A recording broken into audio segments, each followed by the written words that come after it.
بالادست طبقے کس طرح اپنے لیے مراعات پیدا کرتے ہیں، ذاتی دولت رکھنے کے باوجود کس طرح عوام کے پیسے سے خود کو نوازتے ہیں، اور جب یہ سب ہو رہا ہوتا ہے اس وقت پاکستان کا عام شہری کس طرح بنیادی سہولیات سے بھی محروم رہتا ہے، محروم کر دیا جاتا ہے۔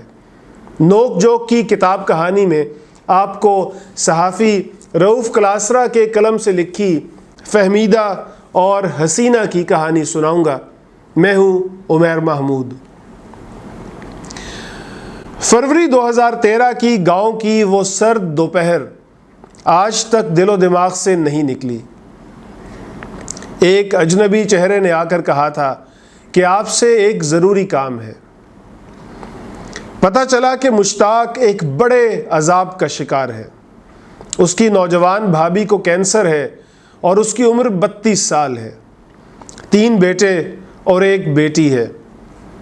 بچوں کا باپ سارا دن زمینوں پر محنت کرتا اور گھر کا خرچہ چلاتا ہے۔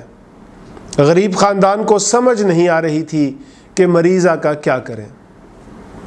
میں اٹھ کر اسے علیحدہ لے گیا اور اسے کہا کہ فوراً ملتان جاؤ اور وہاں کینسر اسپیشلسٹ ڈاکٹر ابرار احمد سے ملو، جن سے ہم نے اپنی اماں کا علاج کرایا تھا۔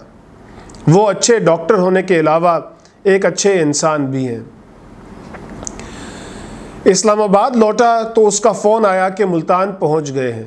کینسر وارڈ میں کل 8 بستر ہیں اور اس وقت کوئی جگہ نہیں، اور وہ مریضہ کو واپس لیا گاؤں لے جا رہے ہیں۔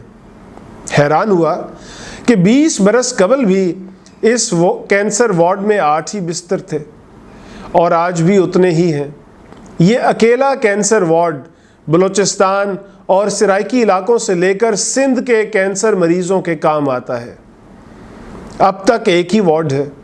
تخت لاہور کی ترقی اور شان و شوکت سے کبھی کسی کو فرصت ملی تو پھر ان علاقوں کے غریب لوگوں کے لیے بھی سوچا جائے گا۔ ایک شہر میں 1 سال میں 1 بس سروس، انڈر پاس اور فلائی اوور پر ہی 150 ارب روپے خرچ ہوں گے تو پھر 20 برس بعد بھی ملتان میں 8 بستروں کا ہی ایک کینسر وارڈ کام کرے گا۔ خیر، رات کافی ہو چکی تھی اور اس غریب خاندان کے پاس ٹھہرنے کو کوئی جگہ نہ تھی۔ فون آیا کہ اب کیا کریں۔ ایک جاننے والے ڈاکٹر نے اس غریب خاندان کو اور اس کی مریضہ کو ایمرجنسی میں کہیں زمین پر بستر لگانے کی اجازت لے کر دی، اور یوں وہ رات گزر گئی۔ اگلے دن وہ ہزاروں روپے خرچ کر کے اپنے گاؤں واپس لوٹ آئے۔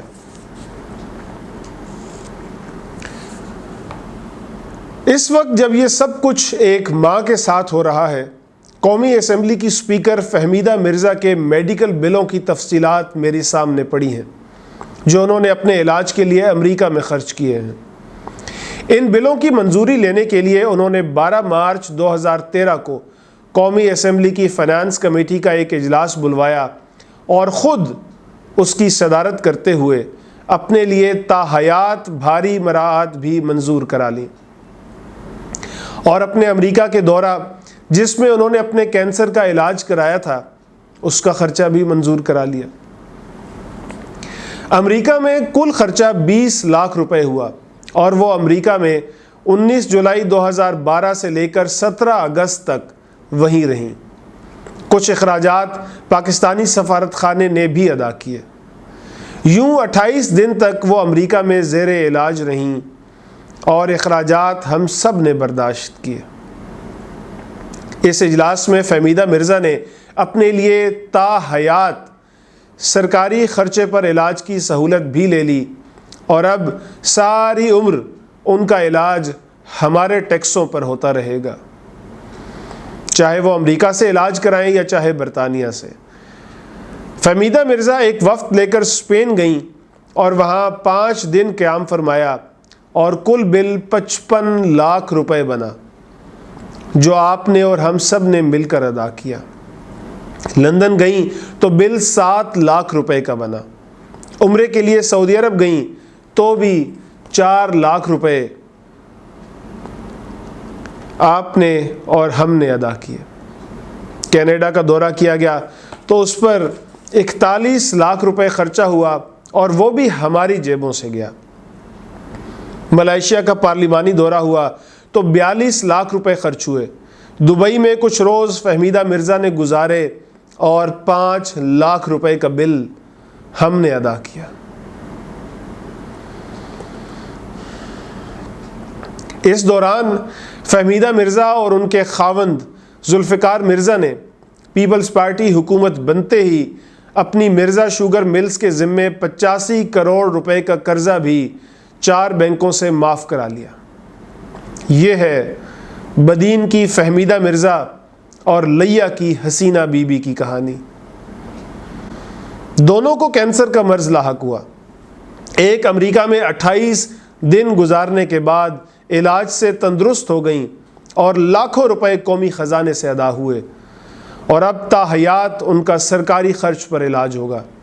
اور دوسری جانب لیا کی حسینہ بی بی کینسر سے لڑتے لڑتے وفات پا گئیں۔ یہ قصہ صحافی، کالم نگار اور اینکر رؤف کلاسرا کی کتاب گمنام گاؤں کا آخری مزار سے پڑھ کر آپ کو سنایا۔ یہ کتاب بک کارنر جہلم نے چھاپی ہے اور 360 صفحوں کی اس کتاب کی قیمت 700 روپے ہے۔